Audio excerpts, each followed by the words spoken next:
Everyone. Welcome. We are going to give this just a second to get loaded, make sure it's coming in because technology is a little slow sometimes. All right. And I know people are joining us across on a few different platforms. So I think that should be a good enough time. Everybody should be popping in, ready to start. Here we go. All right. So excited to be here today, joined by Daniel. And so I'm going to go ahead and tell you some about Daniel. He is an award-winning researcher, author, strategist, and development professional.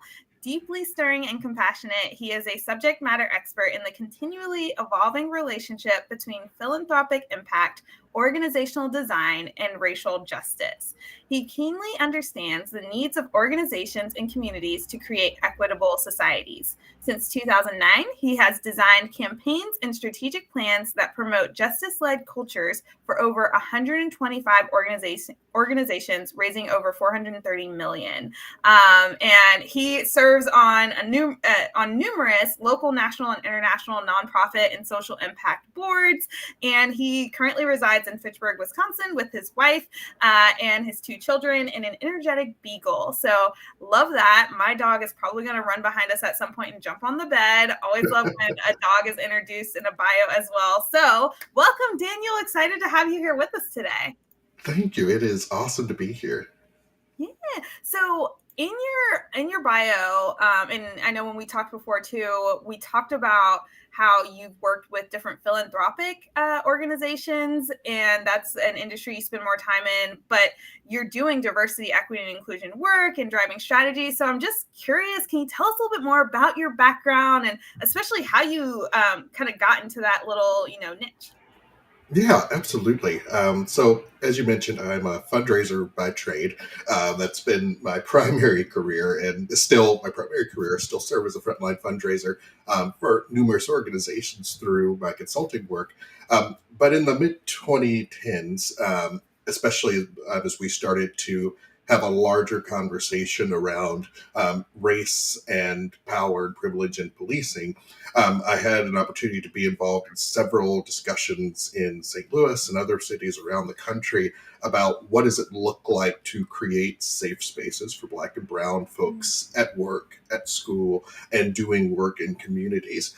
And so as I looked at how that impacted my work in philanthropy, which to that point had been primarily, at least in America, in the South, where philanthropy looks and feels much different than it does here in Wisconsin and other regions of the country in terms of who's being served, who is driving philanthropy, who is perceived as a philanthropist versus a recipient of philanthropic services, and the divide that causes with how we then design philanthropic campaigns and messages. I realized that there was a lot of work that needed to be done in the philanthropic space around how do we create equity and remove these silos of power and privilege. The answer at the time was we can't. It didn't seem like we could because power and privilege and wealth and white supremacy in many instances form the way that American philanthropy works compared to other places in the world, and certainly since the age of the robber barons and the Gilded Age of the 1870s and 80s. So I took that, started talking to other development professionals, and we said, what are the strategies that we need to do to make organizations work better so that philanthropic messaging and impact work better? And so that led me into other DEI and strategic planning work. And so now I kind of run the gamut with how do all these things work together, because most of the strategies and tools we found that work in philanthropy work for any organization on ways that they can change conversations, systems, and processes to create continual improvement and what's the word affinity with Jedi values. Yeah, no, and I'm glad you kind of got to that perspective because I think it's so important for people to look in their industries like history and how they got where they are and how those different inequities came about. But to your point, at its core, the corrections, the types of steps we should be taking are going to be the same no matter what industry you're in. We have clients all the time will be like, well, do you have experience with X industry? And the answer is like, maybe not, but I know this work, right? Like I know the steps, and that's why we can partner together. So you can bring that industry expertise to make sure, we're not missing any parts that are important. But yeah, I love that, knowing the history of your industry, but also just combining that with some good best practice on what works now. Absolutely. And for non-white practitioners in the space, the question that you raised just now on have you had experience XY has been a barrier put up to create a lack of oxygen in the space for many of us to be able to bring some high level of affect to organizations. And so now, as we're turning some corners into Act 3 of our dual pandemics of COVID and systemic racism, as I see it, we have to continue to ask those questions, but really be serious about asking them in the profession about how, those who are non-global majority should be holding and creating space for us to be able to be more effective and be able to make more impact. Yeah, 100%. And so, okay, get into some fun stuff for me. When we were chatting and you were talking about your methodology, I was like here for it, because we love taking we were just talking about conferences before the call, and there was one conference recently I did, and after my presentation, it was on driving DEI with data. And after that, my nickname became Miss Data. So all this to say, I love taking a data-driven approach to diversity, equity, and inclusion. And I love that that's what you follow as well, and doing that strategic work before getting into your behavior change interventions and measuring for impact and how that all comes together. So I want to hear how you talk about it, though. And I know we talked about a program you have, Mosaic, too. So tell me more about your model, how you see it all come together. Would love to know more. Absolutely. So I use essentially two models side by side. So Mosaic is a tool by which my base model works. So the Alan Sims JEDI model, so justice, equity, diversity, and inclusion, really starts with discovery, learning, organizational reckoning, and then permanent or ongoing transformation. And where the Mosaic tool falls in with that, which was created by partners of ours called iJedi, so the Institution for Justice, Equity, Diversity, and Inclusion, we were able then to say, how in the discovery process do we actually use real, raw, relevant data to form a strategy towards education and transformation? So for the last few years, we've been able to refine this tool to really do three things: give us the data analysis, give us the benchmarking that we need, and provide us with a clear path forward. There are some schools of thought in our space that say that measuring DEI isn't possible or is anathema to what we do to some degree. I think we can agree that we don't agree that it's vital that we have a real guidepost, particularly when you're working in organizations where leadership have a different view and idea of how culture works versus people who are working and or are recipients of services are experiencing culture. And we often find that they're very stark and that they require different types of interventions at different points in time. So when we come into an organization, we work with everyone at every level of the organization, whether they are a external stakeholder, a end user or a customer, leadership, and others, to really figure out anonymously what individual group, department, sector, or organizationally speaking, where they are on their JEDI transformation journey. So by looking at 5 key foci, we'll call it race, gender, sexual orientation, disability, and environmental justice, we're able to take the questions that we ask about economic equity, the upstream, downstream EDI assessment by parties served and parties that are serving the organization, employee feedback about demography and comfort, and economic feedback from people not in the C-suite. We then create what's called an EII, so an Equity and Inclusion Index score. And for us, we want to be able to make it as relatable as possible. As my wife calls it, who's a partner in the work with me, she says, talk to me like I'm five. So what does it look like for when we're taking this thousands and thousands of pages of data and saying, here's where you are, here's where we think you can be, and here's how you can get there. So we use the 100 to the 500 scale. So if you're 100, most 101 classes are, these are the basics. This is what you need to know. This is what you need to know to be able to advance to the big stuff, to the meat. Most organizations that we find are usually going to be in the 200 or 300 level, where there's been some individual work done, some level of self-work done on the organizational or the departmental level.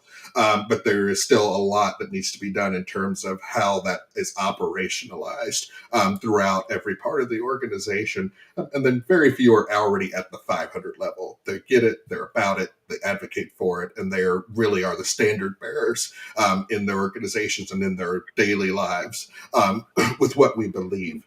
Another thing that I think is important to note is that we talk about JEDI rather than EDI or DEI, because from my research in my school of thought, nothing really happens without justice taking place first, which means that there needs to be a dismantling of a number of key barriers before comfort takes place. And there are a couple of other models on the McLear-Young model and a couple of others that talk about needing to get to basic comfort and safety within organizations before true transformation work takes place.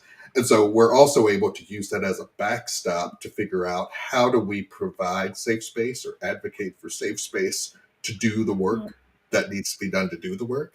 But on the other side of it, it also helps us as practitioners know how are our biases affecting what happens. Because with any data tool or any technology tool, none of the tools we use are value neutral. No. There's someone with a set of values inputting data, inputting an algorithm that's going to exude values in the end result or to the end user. And so very few people in data, in tech, and certainly not in the philanthropic profession, have really done deep thought about what that means. And so this is kind of a first of its kind tool to provide that roadmap and help us to do our own self-work alongside clients so that we are bringing the best, most present version of ourselves, as free of biases as we can be, into the space to create true sustainable change. Yeah, I love that, because I think it's a really good reminder that even as diversity, equity, and inclusion or JEDI professionals, we are not perfect, right? We don't know everything and we don't always get it right. I was working with a client recently, and there were some people who were concerned because they were like, you're so into DEI. How can you support me because I'm so against it? Right? Like, is that in itself a bias? And it's like, well, you're not completely wrong, right? That is something we have to check in ourselves in how we work with you. But that's the work. We all have to be checking those biases all the time. You're proving my point. Basically, like, yes, we all need to keep working on this together. Absolutely. And when you run into folks like that, it also helps provide what is the right way to bring people along. Because what I've found is there's always a way to bring everyone along, even if they don't know they're being brought along. And for some people, it's about dollars and cents. What's the business case for having more diverse ways of thinking, or having diverse life experiences at the table, creating great products or programs or what have you? And it's something we're seeing with a client right now on some of the fundraising side. We took an organization that has been in existence just over 50 years. They just celebrated an anniversary, but their fundraising systems were very antiquated, very white, and their donor pool was very white and is aging, like most donor pools are across the world, with baby boomers, getting older, and we're about to see a huge, unprecedented transfer of wealth in the next generation or so. And so, with all those things kind of taken into consideration, we said, how do we change the message about what this organization stands for? If it stands for JEDI, it's part of your mantra, it's part of the mission. How is that being exuded in how you attract fundraising prospects, how you're cultivating them, how do we create safe, equitable spaces for fundraising events so they're not all in a country club that are exclusive and are meant to keep people out. And so we've now seen 2,900% year-over-year increases in giving because we're providing people with the platform to give in the way that makes the most sense to them. We're letting people know that they're welcome and a valuable part of the community for those that had been out of touch. And so there are true dollars and cents economic benefits to doing the work, if nothing else. And that's usually my first line of attack when I'm running into people who want to lean into the political or the culture wars aspect of it to bring them to the table for conversation. Yeah, no, definitely agree. It may not be where we always want to start because of our passion behind it, but we also shouldn't ignore it, right? Because that's given up some of our power in this work. So completely agree. I did want to check on one more thing. So to let you know, our framework at Mattingly Solutions that we use is similar. And so far we've talked about, we start with diagnostics, we then go to strategy, then we go to behavior change interventions, and our last piece is program evaluation. And so we've talked some about those first two, but I'd love to hear a little bit more about, once you have that data, you figure out where they are on your scale, 100 to 500, right? What types of behavior change interventions are you seeing? Because so many people default just to training, right? And so outside of education, are there any that you love? And then how are you measuring the impact of the things you're doing, even if it is just the strategy work, or if you have impact measurement tied to certain behavior change interventions? Would love for you to share what you're seeing. Yeah, absolutely. So all of our training is custom curated based on the results of the EII that we find. We are able to, of course, lean into tools that we've created, but I don't believe in handing someone a workbook and saying, let's turn to page XXY and start with this, when it's not a true indicator of where they are as an individual or an organization. So as we curate the training, we also then curate our strategic work. So looking at the policies, the procedures, working with executives independent of the trainings to start figuring out what does this look like on a managerial level. And so with my strategic planning background, we bring this kind of key principle to the table. Is your strategy a strategy or is it an aspiration? And for most organizations, strategies are aspirations. But in each of those kind of executive and program level canvases that we're doing, while training is taking place, we make clear that strategy has to provide a clear choice for the individual, for the department, for the organization. So, for example, we've had a client we worked with, another school on the Eastern Seaboard, that said, all right, we've done a strategic plan now. We want to train people and families on changing a tuition model or changing our mission statement to include Black Lives Matter or something that's really paradigm shifting for them as a community. So we look at, what is your mission statement now? How did you get there? The strategy is to ensure that we're enshrining that this is an open, equitable, safe space.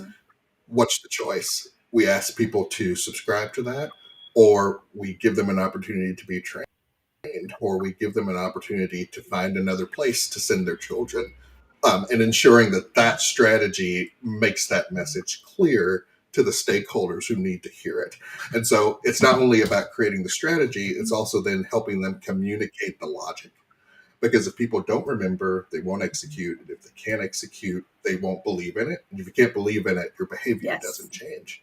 So that for us is actually the most critical part of that kind of sphere of the work. Because if we can't really get the leadership of an organization to see that big picture as they find out what we call finding their big question in the work, then they'll never be able to translate that into overseeing and managing the change that might be occurring in their staffers as we're working with them in this independent space. On the back end, we then bring everyone together, and then we also reapply the Mosaic tool.